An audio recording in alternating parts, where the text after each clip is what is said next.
The mountain is silent. No footsteps, no voices, no sign that anything important ever happened here. And yet, this is where one of the most mysterious moments in all of Scripture unfolded.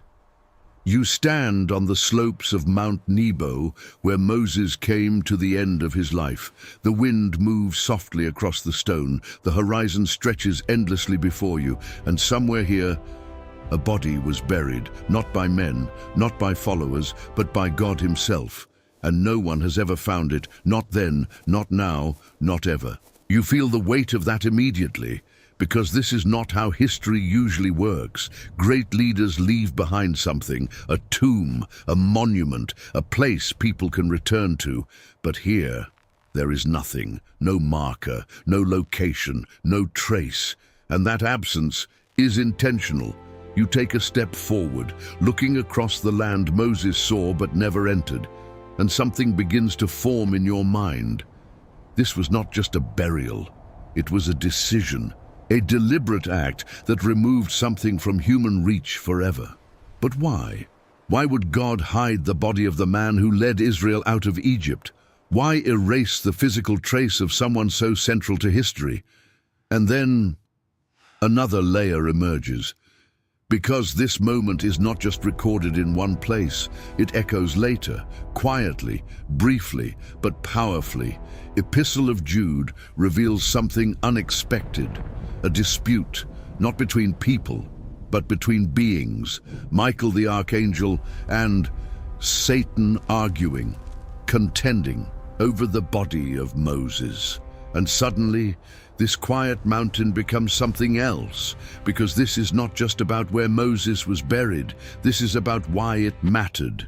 Enough to be contested, enough to be protected, enough to be hidden beyond the reach of humanity, and beyond the reach of something else.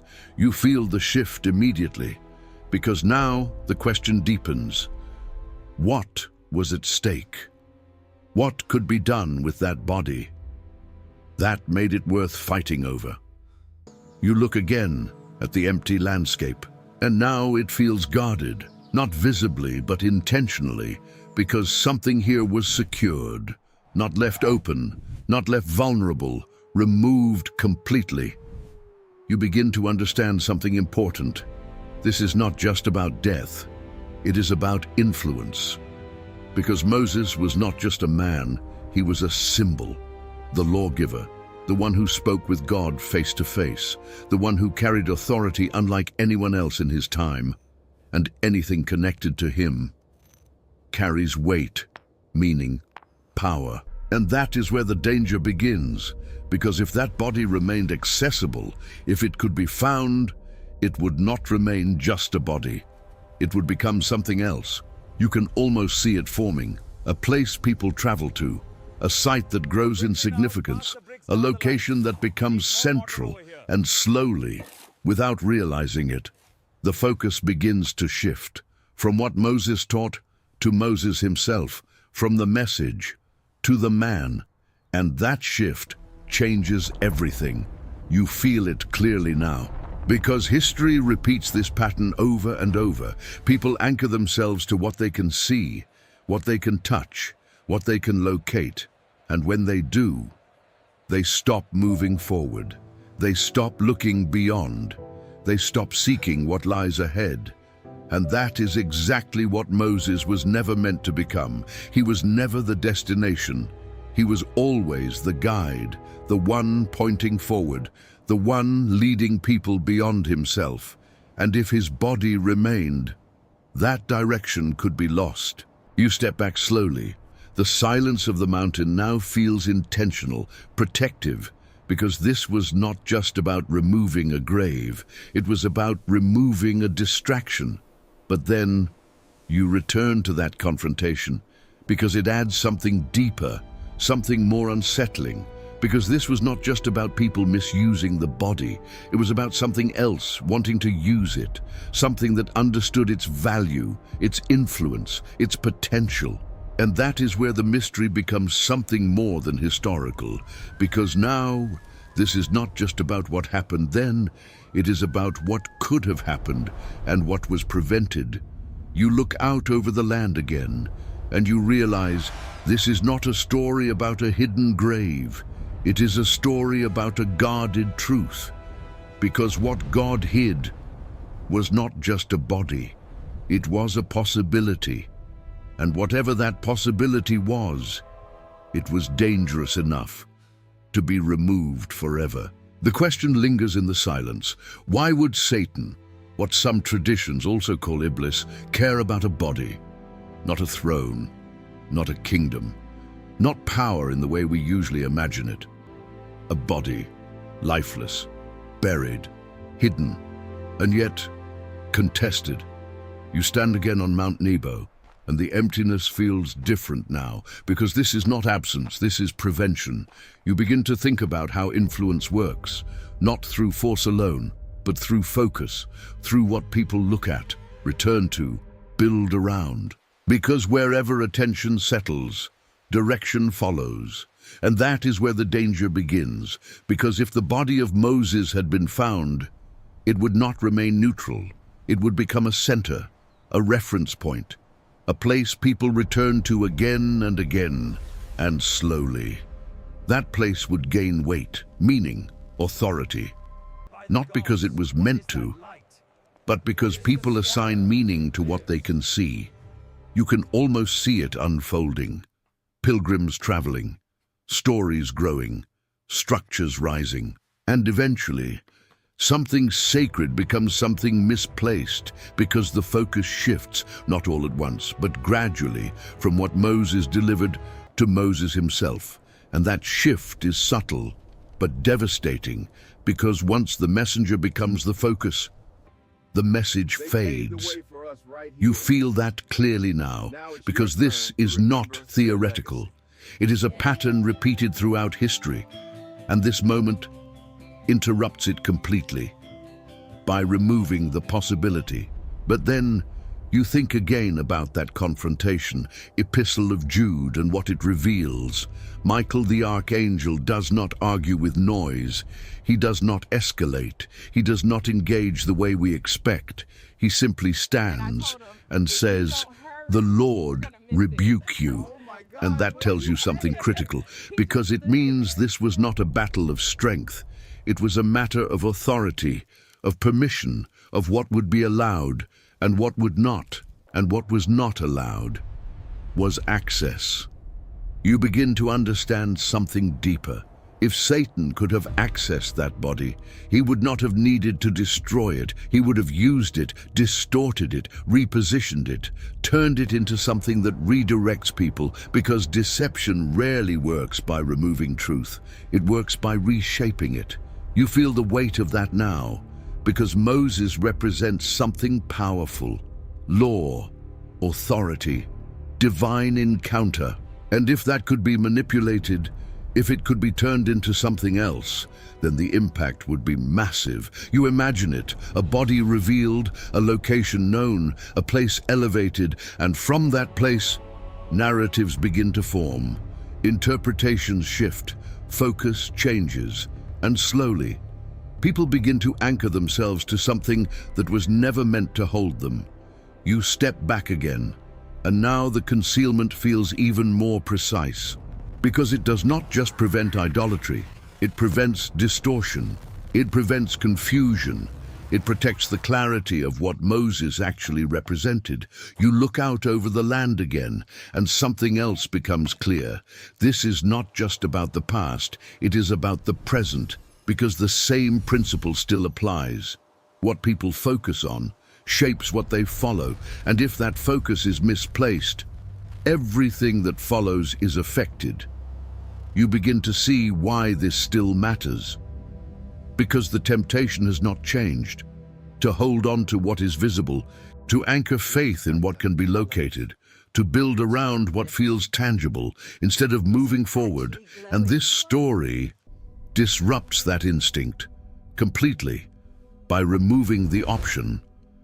You think again about the name Iblis, not just as a title, but as a reminder of a being that seeks influence, not always through direct opposition, but through redirection. And that is what was stopped here. Not a confrontation in the open, but a shift in potential, a path that was never allowed to begin. You take one more look at the mountain, and now it feels sealed, not physically, but intentionally, because whatever was at stake has been resolved permanently. And the result is something simple, but powerful. No one can find Moses. No one can build around him. No one can anchor themselves to his body. And because of that, everyone must move forward. And that is exactly what was meant to happen. Now the mystery deepens, because the story does not end on the mountain.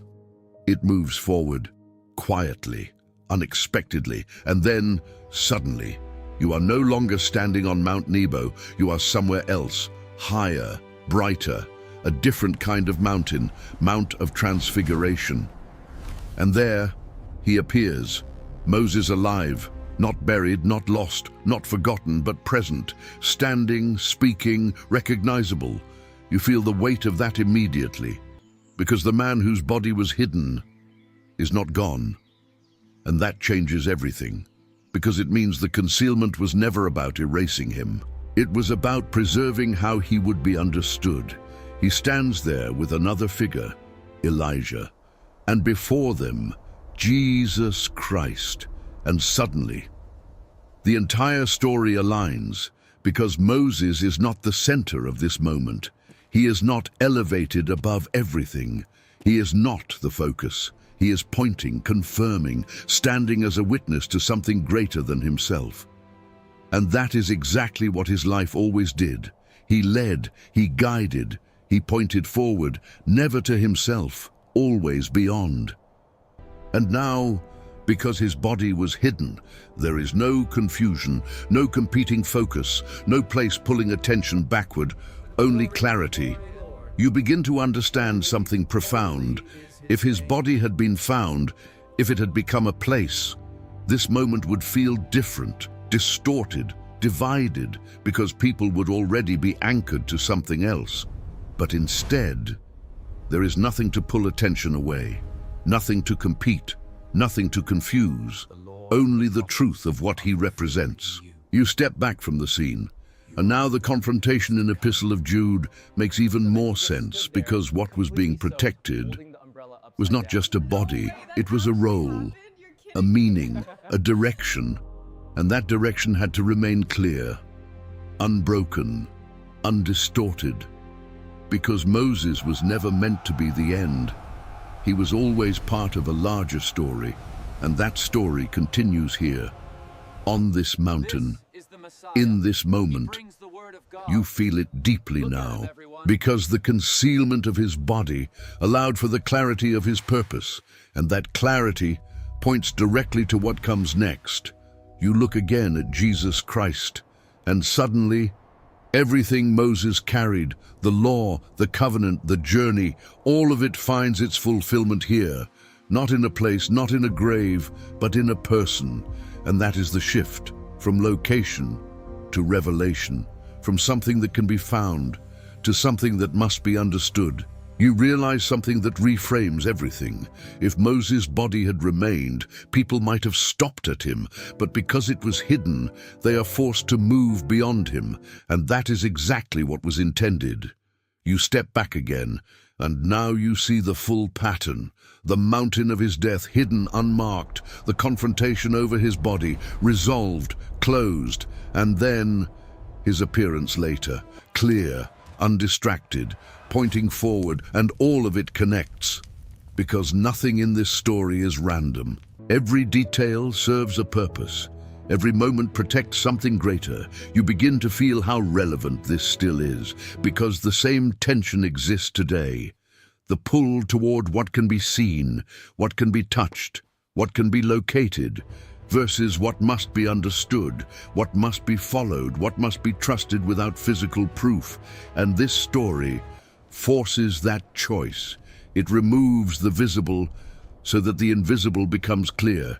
You take one last look at the mountain of transfiguration, and you realize Moses was never lost. He was never misplaced. He was never forgotten. He was positioned exactly where he needed to be, so that nothing about his life would distract from what it was always pointing to. And that is why the body had to remain hidden, because the moment it became visible, everything else would shift, and that shift could not be allowed. Now everything comes into focus. Not just the mountain, not just the hidden burial, not just the confrontation, but the reason behind all of it. You stand once more in your mind on Mount Nebo, empty, unmarked, silent, and now you understand why it had to remain that way. Because if the body of Moses had been found, the story would have changed. Not immediately, not dramatically, but slowly, subtly. And that is how the most powerful shifts happen. You imagine it again. A discovered burial site. People returning, stories forming, meaning attaching itself to a location. And over time, the focus begins to settle, not on what Moses pointed to, but on where he ended. And that is the danger, because the moment the destination becomes a place, the journey stops. And Moses was never meant to stop people. He was meant to move them forward, always forward. And that is exactly what God protected by removing the possibility of stopping. You feel the weight of that now, because this is not just about history. It is about human nature. The tendency to anchor faith in what can be seen, to build around what can be touched, to hold on to what feels certain, even when that certainty leads in the wrong direction. And this moment breaks that pattern completely. But then you return to the other part of the story, the part that still unsettles, the dispute, epistle of Jude Michael the archangel, and Satan contending over the body. And now you see it clearly. This was not just about keeping people from misunderstanding. It was about preventing something else from using it. Because if that body had been accessed, it could have been turned into something powerful in the wrong direction, a focal point, a symbol, a tool, not of truth, but of distortion. Because deception rarely creates something new. It takes what already exists and reshapes it, redirects it, repositions it. And Moses was too significant to be left vulnerable to that. So the body was removed, not hidden randomly, but secured, completely, beyond reach, beyond discovery, beyond misuse. And because of that, the story remains intact, clear, undistorted. You begin to see why this still matters today, because the same forces are still at work, the same tendency to elevate the wrong things, the same pull toward what can be seen instead of what must be understood, the same risk of turning something meaningful into something misplaced. And this story interrupts that. It forces a different kind of faith, one that does not rely on location, one that does not depend on physical proof, one that moves forward. Instead of anchoring backward, you take a final look at the empty mountain, and now it feels complete, not lacking, not missing something, but exactly as it should be, because the absence is the message.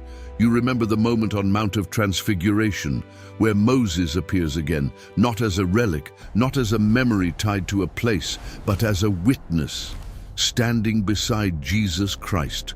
And in that moment, everything is clear. Moses is not the end. He is pointing to it, and that is the key, because his entire life and even his hidden death serve the same purpose, to direct attention forward, never backward, never to himself, always beyond. You step away, the mountain fading behind you, but the understanding remaining, because now you know the real reason God hid Moses' body was not just to conceal it, it was to protect the direction of truth, to prevent distortion, to eliminate distraction, and to ensure that nothing would stand in the way of what Moses was always pointing to.